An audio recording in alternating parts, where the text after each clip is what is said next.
The Mike Hosking Breakfast, 6 to 9 weekdays on Newstalk ZB. G'day there. If the New Zealand Labor Party want to get real about re-election, they should look no further than the UK Labor Party. Keir Starmer blew up the NHS on Friday. It doesn't work, he said. The bloating of numbers has not improved anything. Jobs will be lost, he said. Now, before he blew up the NHS, he attacked the welfare system. He called it unjust and unfair. Essentially, there are too many people sitting on welfare doing nothing, and there is no incentive for them to change their habits. Remember, this is a British Labor Prime Minister.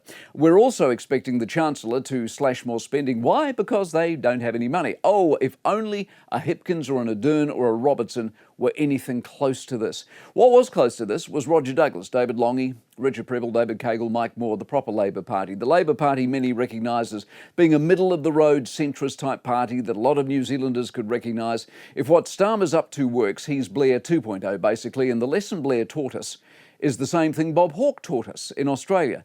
A Labor movement doesn't have to be about wokeness and largesse and economic ineptitude. It needs to be about common sense. The worker. And the worker, by the way, is not a hardcore unionist, but a middle-class New Zealander who gets up, makes their kids' lunches, heads to work and comes home a little bit late, a little bit tired, ready for a beer and a barbecue at the weekend, living in their own home in suburbia with a belief that life is pretty good, New Zealand is pretty good, and the future is moderately bright.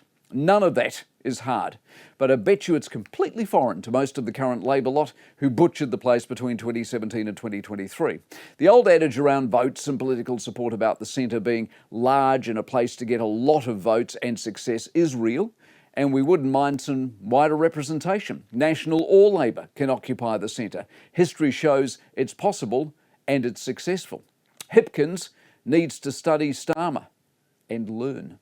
The Mike Hosking Breakfast, 6 to 9 weekdays on Newstalk ZB.